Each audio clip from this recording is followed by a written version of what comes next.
Praise be to Jesus Christ and welcome to Catholic Forum. I'm your host, Deacon Jim Thorndale. I want to welcome all those who are joining us on public TV and those who might be listening to us on podcast. It's always our pleasure to be with you. You invite us into your home or your car, or wherever you may be, and it really gives us an opportunity to really delve into our Catholic faith and to give us a better understanding of who we are as Catholics and what it means to live a Catholic life. And in thinking about that, we are all baptized, and through our baptisms, we are all called to be missionaries. We're called to be missionaries, whether it's in our family, whether it's in our businesses, whether it's within even our own church, or perhaps it's out of our country. But we're called to really evangelize to people and bring them to an understanding of who Jesus is. And that's a powerful understanding of, as Catholic in our baptism, that we become the light of the world. Well, I happen to have with me today, I have 4 beautiful people who went on a mission trip, a mission for hope in Nicaragua in 2015, and I want to welcome them all here. First of all, I have Caitlin Bart. Thanks for being here. Teresa Strobel. I have Dave Bridges. Good to hear. And Pam Strobel. It's nice to have you here. Yes, thank you. Nice to be here. We all talk sometimes a good game about going on a mission trip, but it really takes some tenacity and really a desire to serve the Lord to really make that come true. And this is something you did. And it's important that the people watching this show and listening to it really have an understanding of what motivated you to do it before we talk about the mission trip itself, because like me, I'm always going to do it tomorrow. And you accomplished really something that was in your heart to really serve the Lord in a deep and profound way. So what I'd like to ask, the first question is this. Give me a little bit of background. What brought you to this point of wanting to go on this mission trip? And I'll start with you, Caitlin.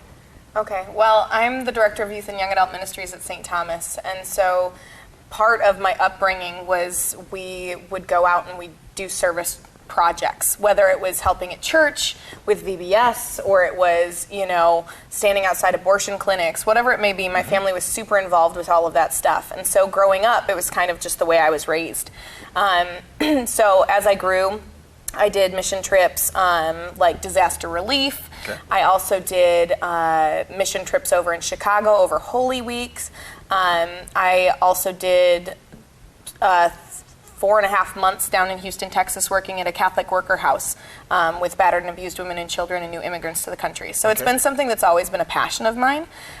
So when I was given the opportunity to work at St. Thomas and to start organizing a mission trip abroad, it was something that I took great delight and pleasure in because it's something that I love dearly. Yeah, thanks be to God you took up the challenge. Thank you so much for that. Yeah. Teresa, how about you? What got you inspired to do this mission trip? Well, my entire life, I've known that I've been blessed. I mean, there's 7 of us. We live in a nice big house. I kind of was like, I feel like I should eventually give back. And, well, I graduated this year from high school, so I was like, I'm on a limited time range. So it always been my dream to go somewhere. I never thought I'd go to Nicaragua, but I guess it was just a time where I could finally say, God, you've given me all this. Time for me to give back. Were you fearful at all about going on the trip? No. No. Not at all. You're raring to go. Yep. That's wonderful. David, how about you? What got you inspired into this trip? Yeah, well, I guess what I would say is that my dad, because he's the director of service learning at Aquinas College, he has all of this different mission trip experience. Yeah. So he's always coming back telling these stories about these awesome mission trips that he's been on.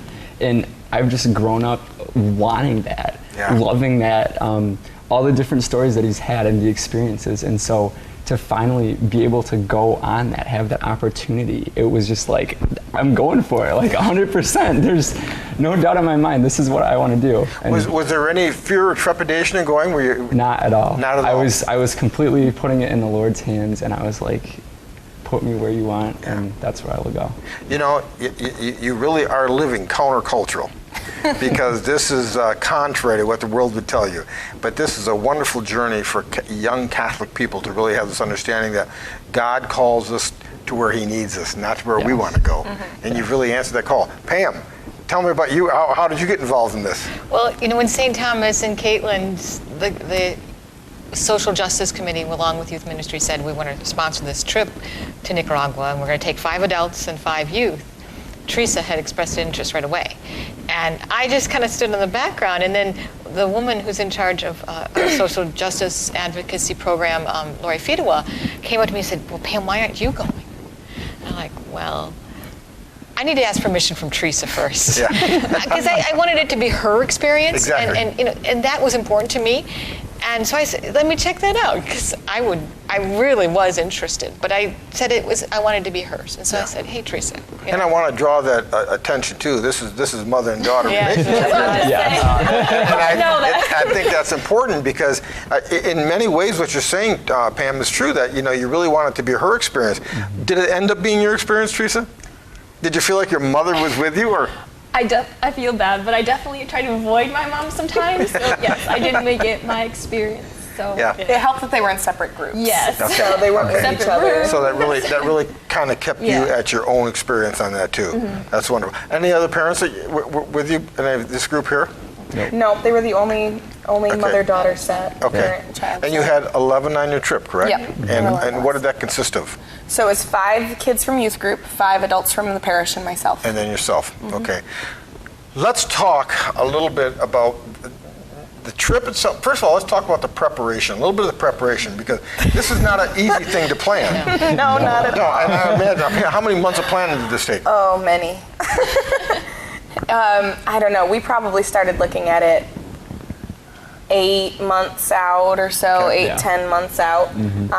Lori Fidewa and myself worked tandem to do it. So, and I would have never been able to do it by myself, so thank God that we both were able to work together on it, because we had numerous calls with Esperanza, which was the group that we went through. And Esperanza is people that we donate to at St. Thomas the Apostle. Yep, they're part of our tithing. So the money that the church takes in, 10% goes to, off the top, goes to different programming, and Esperanza is one of those groups that gets some of that money.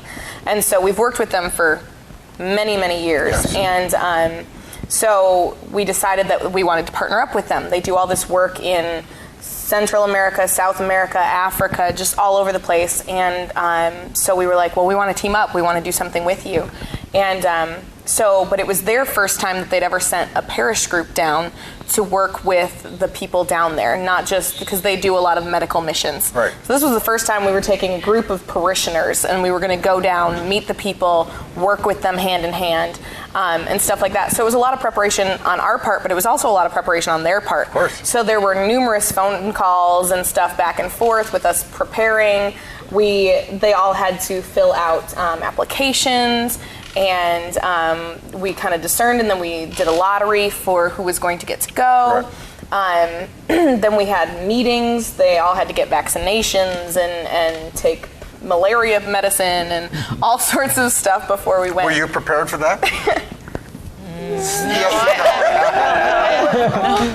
We tried to warn them before they went, but I mean, it was something new, and because it was new to us, we didn't even know all that was going to go into it. Right. We kind of learned as we went, and we told them numerous times, like, you guys are the guinea pigs. Yeah. This is the first time we're doing it, and so it's going to be an experience that we're all going to have to go through together. Yeah. And luckily, everybody was up for it, and we really did kind of go through the process together and learn as we went. And so now, I know you speak Spanish. I do. Now, anybody here speak Spanish, or did you have to indoctrinate yourself into the culture? Well, we've got Latin friends. My mom taught me Latin. Okay. So. Well, that'll serve if you're doing a high mass. I've learned Spanish in school, so I know some basic Some Spanish. words. Yeah. So you have some name recognition. Yes. Yeah. It was an experience. This is amazing because I've had an opportunity through my business to travel in different countries.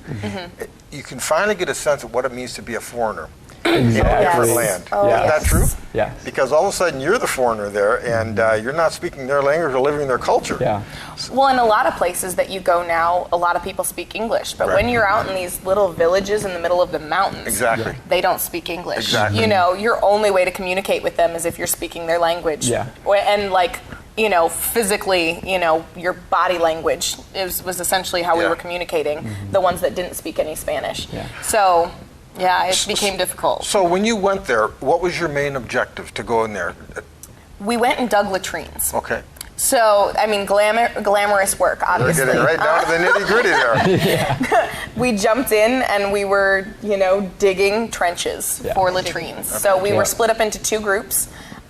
We were at 2 different work sites, and we dug 2 entire latrine Can I systems. see anybody's blisters? I had them. Oh, we had I had some great ones. I had some You had some good ones? Yeah. That is really humbling work, is it not? Oh, yeah. Very. You know, the humbling thing about it, if I might say, is that we used the tools that they had. Yeah. I mean, in my shed and next to my garage, I have some old shovels, but they were decent. They're decent shovels. You know, Yeah. we're working Oh my with gosh, broken handled shovel that, the spade is Half partly of it, half of it. I mean, we had like 1 shovel and 1 pickaxe Oh, my. and this and bar. a machete and a bar. And Yeah. and this we were digging a trench, and you two as well. Yeah. In a area that was their beans, right? Well, no, coffee beans. Coffee Plants were plants. growing, Yeah. right? And it's not sandy soil like we have in Oh, Grand no. Rapids, Michigan. Hard It's packed. clay. It's clay. It's Yeah. and it's because it's on a mountain. It's lavic. I mean, they're volcanic. Volcanic. How long of a trench did you build? How long did it have to 20? be? Like 20 yards or Yeah. something? 20 yards. About 2 feet deep. Ours was deeper than that. Three. I think it was 3 feet deep, 2 feet 2 wide. feet wide and about 20 yards long. And I'll get down to little specifics. How often do they redig these? Once they're in place, they're set. They're set. They cement over. They cement over it, and so this will last them. We built 2 of them while we were there, and they'll be there for years and years to come. And then they'll cement over them. Yeah. And it lasts about, I think they said 4 years, and they have to. And then they have to empty the tank. redig. Yeah. And I don't want to get too graphic on the show here, but people use these, obviously. Yes. Do they come out in your presence and use them when you're there? Well, we were in the process of digging them, so Okay. nobody used what we were working on. Okay. Yeah. But you'd see, all they have essentially in this tiny little village are essentially like, there's tarps up around this Okay. little area for you to go to the bathroom. Right. The ones that we were building were really nice, for what they had. So we had to dig a big circle, like hole that a barrel would go in, one of those big Right, blue barrels. right. That would Top-down completely drums. go underground, and we had to flatten out a square area that the platform would go on, and they lay bricks, so it's a nice little hut. Okay. And then that trench, you'd run piping, so it's Okay. PVC piping that Right. would go down. And then they actually put like a little seat in there and stuff like that. So what we were building was a lot nicer than what pretty They much had. anyone Well, it's had. it's for sanitation purposes. What Yeah. they dig a hole and go to the bathroom there, and then when that kind of fills up, they dig another hole. Yeah. And so that, it's getting into the soil. Where this, by collecting the solid waste in a barrel, Right. letting the liquid waste go down, they will then empty out that barrel, but now they Exactly. have a more sanitary way Yeah. of And going back. help stopping spreading any type of Right. That was the Infection, whole- bacteria. Teresa, were you ready for that? Is this when you got there? Was this a little overwhelming for you? What's your? I have to say not really. I guess I was somewhat, Caitlin and Mrs. Fidua were very good about telling us, we're going to be getting into the Boonies. And I at least don't think so. Maybe my mom will say otherwise, but I don't think I'm that much of a girly girl. Okay. So it was okay for me. But it was interesting, having to be like, am I going to get mosquito bites the moment I go to the bathroom, because Yeah. it's so exposed. And Right. it's like, there's a little tarp covering me. It was very shocking to see that, to think, wow, that's like the nicest they have, and that's like 10 times worse than the worst we have. Can you Like, imagine yeah. that? David, how about you? What was your sense of when you were doing this and looking around at what you were doing? I had this sense of adventure. I was like, can I stay and build more? I wanted to see this whole thing through. And Yeah. it was nice because we did go visit another community and we did get to see a finished one, and I actually did get to use that latrine. Yeah. And so I can say that it does work, and it does its job very well. Yeah. And so it's a good thing. But there's also a mindset with we Americans, we know it's only temporary. When you're Yeah. there, your expectations are this is fun and it's enjoyable. Let's think about the people who really relied on you Yeah. to do this project, that really saw a value in who they are, and not only that, they saw an increase of their standard of living in building it this type of way. Deacon Jim, the best thing is that in the sites, like Caitlin said, we were broken up into 2 different groups, and we went to one site and another group went to another home. But someone from that location had to help us. Yeah. Mm-hmm. So it wasn't just these Americans coming in and digging these trenches for this other family. It was they had to be a part of the process and helping. And so even though I didn't know the language, it was very challenging for me. Yeah. Our eyes had to communicate. Father Jim, our pastor at St. Thomas, encouraged us when we went, gave us a commission to speak, look into their eyes, see the value that they have, and to let them see your value, let them see into your heart, and to share the love of Jesus. Yeah. And so that's what we did, and the youth did a beautiful job of that. But being next side to, with this young man who was, I tell you, they were much stronger and more, they're used to that work more than we were. Exactly.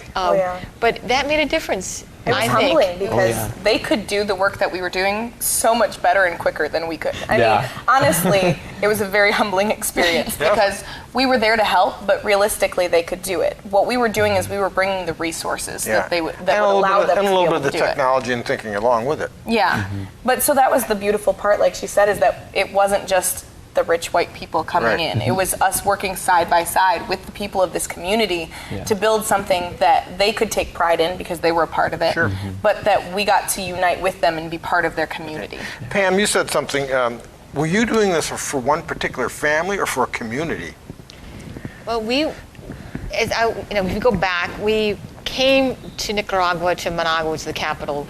We drove 2 hours to a town called Jinotega, and that's where we stayed for the week. Okay. And then we drove 2 hours to Santa Malia, which is a little village in the mountains, and very poor.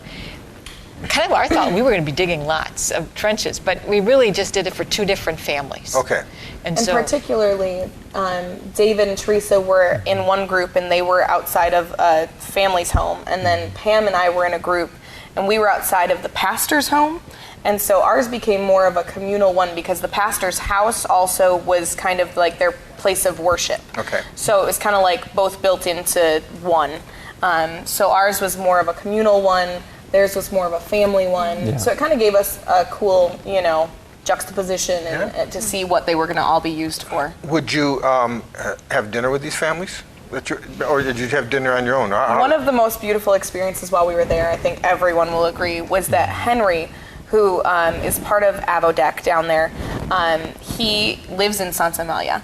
And so when we were down there working, he invited all of us, mind you, that's 11 of us, plus some of the other people and the bus drivers and stuff like that, to his home to eat lunch with them after we were done digging one day.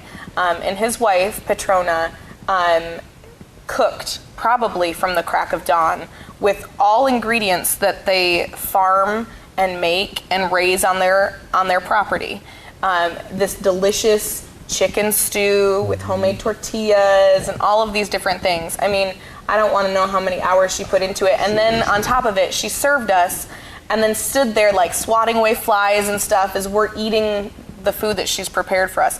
It was truly beautiful to see, that servant's heart that she demonstrated to all of us. And it was one of the most delicious meals I think we had while we were down there by far. Isn't that beautiful? Isn't that beautiful? That's showing her love for what you're doing. Yeah. Teresa, on this trip, if you could pick one of your monumental moments in it, what would that be?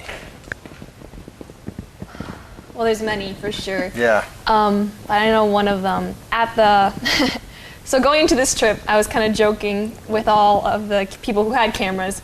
Take lots of really cute pictures of me with children. Lots of pictures with children so I can look holy, And God likes to laugh, and he sent, David and me and half the other group to just a home where we had 2 children, whereas the other group went to a community where there was tons of children. Yeah. Lots of so children. I'm like, okay, I can deal with it.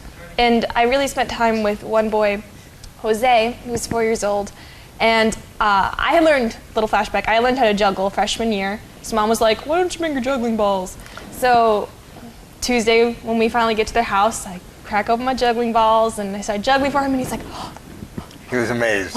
He's like, what's she doing? And so I tried to teach him. We played bowling, we played soccer, and I think it was really cute because they lived on the kind of the top of a hill, and sometimes the ball would there it fall goes. down, and he'd be like, no, I get, or something. I don't know what exactly he said. It was in Spanish, but he motioned that he would get it, and he was like, I think one time Margie, our leader, said that he was like, I'm gonna be her hero or something. How beautiful. And I know then the second day he was so excited to see us come back, and I didn't get lots of pictures with lots of little children, but I got my one boy. Oh, that's and I wonderful. will never ever forget Jose. Are you able to write him? Is that possible? I'm not quite sure if we can because the fact that he lives in Santa Amalia, they don't really have a postage system there. Okay. I mean, maybe in Jinotega they would, but I don't think in Santa Amalia they Almost do. impossible to get something to him. But you, David, thinking back all that. Yeah. My favorite experience was actually right before we were leaving Jinotega to go back and fly out of Managua. There was a man that approached me on the street, just this random guy that we didn't know at all, and he said, "Tu es un rey," which in English is translated, "You are a king," and I was just taken aback. Like I was like, why are you saying this to me? But the thing was, at that time, it just really struck me as a profound statement that these people are humbling themselves before us. And I said, gracias, like thank you. But I said, you too are a king as well. And so I said, you are my brother. And it was just such an amazing experience to have just someone like that, to be saying that I'm a king. And I mean, what else can I do but say that you're a king too? You're my brother in Christ. That's beautiful. How about you, Pam? What was one of your best experiences on this trip? One of the reasons I went, because I've traveled abroad. I lived abroad in Austria when I was in college. I visited people in the Czech Republic. It was Czechoslovakia back then in the communist rule.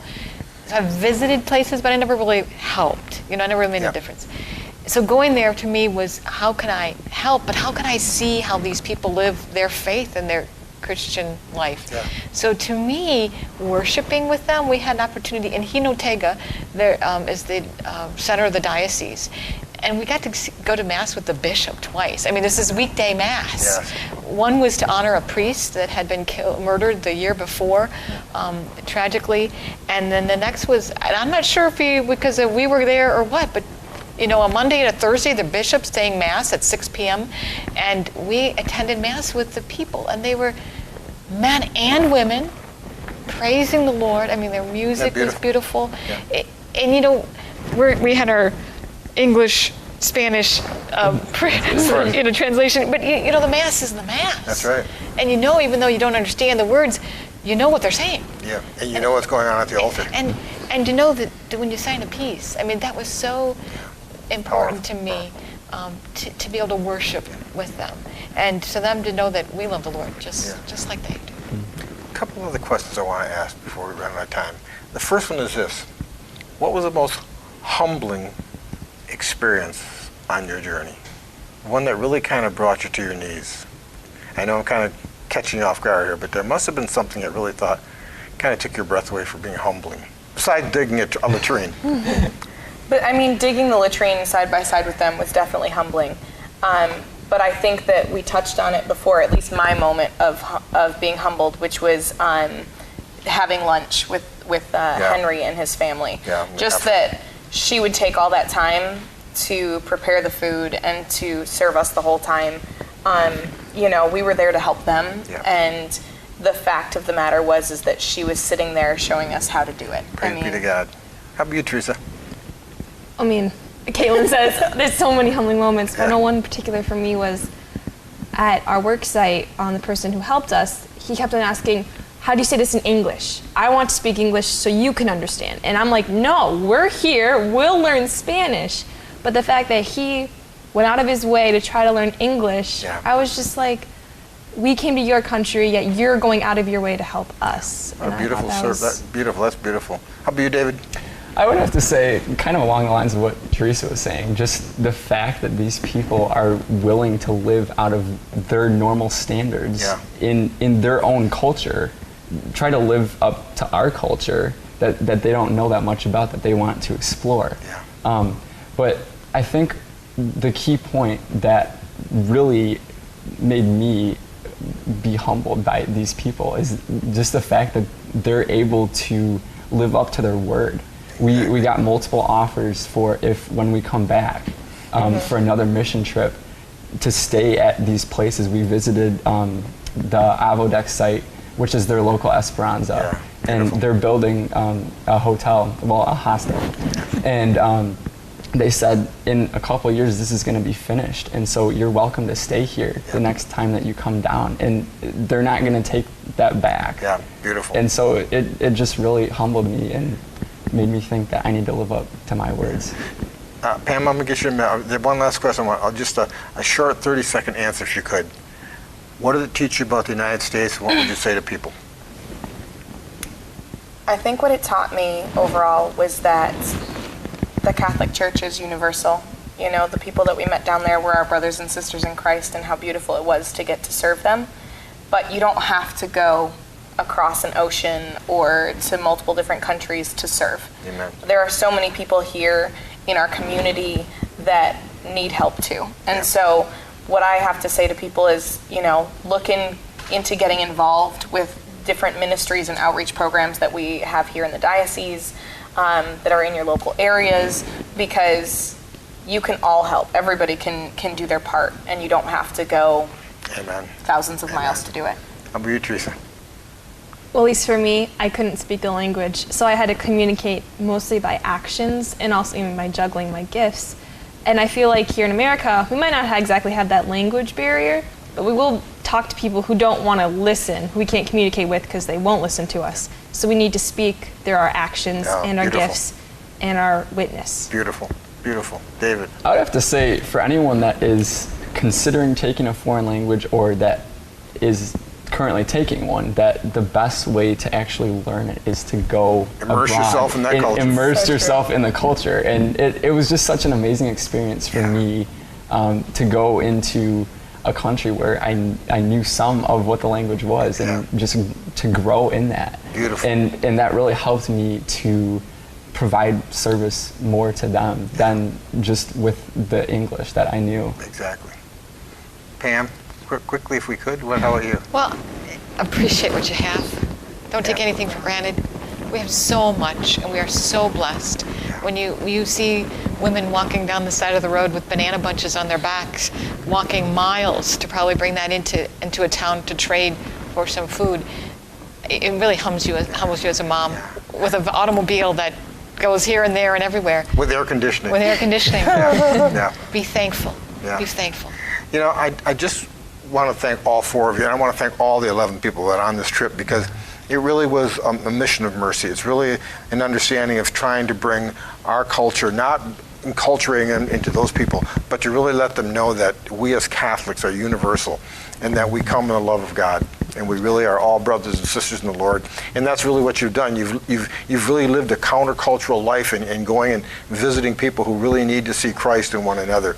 And these eyes I'm looking at, I see it there. So thank you so much for going. Thank you so much for bringing this story. And by the grace of God, may you return. Thank you for being here. Thanks for having us. My pleasure to have you here. David, pleasure to have you here. Pam, thank you for being here. And I'll pray for you on your next trip, okay? Thank you. And as always, we thank them for being here, and we give all praise to Jesus Christ in the name of the Father, and of the Son, and of the Holy Spirit. Amen.